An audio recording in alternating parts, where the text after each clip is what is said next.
അതിലെയും നൂറേയും അതിലാ പറഞ്ഞ ഒരു സ്റ്റേറ്റ്മെന്റ് ഒന്ന് ഇപ്പുറത്തുള്ളത് അപ്പുറത്ത് പോയി പറയാന്ന് പറഞ്ഞാൽ തന്നെ ഒരു ഊള പരിപാടിയാണ്. അത് ചെയ്ത് കഴിഞ്ഞ് കഴിഞ്ഞിട്ട് പിന്നെ അതിന് ന്യായീകരിച്ചിട്ടൊന്നും കാര്യമില്ല. അവർ ഞാൻ പറയാം, അവർ ചെയ്തത് ശരിക്കും ഇത് തന്നെയാണ്. മീൻസ് ലൈക്ക് അവളടുക്ക് ഉള്ള ഒരു കാര്യം, അവളൊക്കെ അത്രയും ഫ്രണ്ട്ഷിപ്പ് വെച്ചിട്ട് അതിന് മുമ്പ് ഇങ്ങനെ മാറി പോകുന്നു. ഇടയ്ക്ക് ഒരു ടാസ്ക് വരുമ്പം അല്ലെങ്കിൽ ഒരു വീഡിയോ കാണുമ്പോൾ ഭയങ്കര സ്നേഹം, അത് കഴിഞ്ഞിട്ട് വേറെ ഒരു കാര്യം പറയാൻ വരുമ്പോൾ ദേഷ്യം. ഇതെന്താ ഇങ്ങനെ അങ്ങോട്ട് ഇങ്ങനെ, അത് ഞാനും വിചാരിച്ചിട്ടുണ്ട് എന്താ അങ്ങനെ ഇങ്ങനെ വിചാരിച്ചിട്ട്. ശരിക്കും അത് മോശമായിട്ടുള്ളൊരു പ്രവൃത്തി തന്നെയായിരുന്നു. എനിക്ക് ഇപ്പൊ ഈ പറഞ്ഞ പോലെ അതിന് മുമ്പ് ഈ കട്ടപ്പ എന്നുള്ളൊരു പേര് വെറുതെ ട്രോള് പരിപാടി വന്നു. പക്ഷെ ഈ രണ്ടാമത് റീ എൻട്രിക്ക് ശേഷം സെയിം മീൻസ് അതെല്ലാവരും അത് തന്നെയാണ് എന്നുള്ളൊരു ആ രീതിയിൽ വന്നു. അത് നമ്മളവിടെ ബിഹേവ് ചെയ്യുന്ന പോലെ ഇരിക്കും.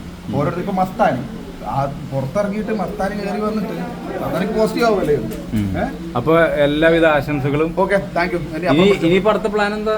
എനിക്കെന്താ, നമുക്ക് എല്ലാം നമുക്ക് സാധാരണ പോലെ അല്ലോ എന്നുവെച്ചാല് നമുക്ക്. പക്ഷെ ചേട്ടന്റെ എവിക്ഷൻ ഞങ്ങൾക്ക് ഭയങ്കര സങ്കടമായിരുന്നു. Thank you. നിങ്ങളുടെ എവിക്ഷൻ ആയിരുന്നു ഏറ്റവും അൺഫെയർ. ഈ സങ്കടം പറയുന്നത് നീ എനിക്ക് വോട്ട് ചെയ്തു. ഞാൻ ചെയ്തു, അതുകൊണ്ട് പറഞ്ഞത്. ആണോ?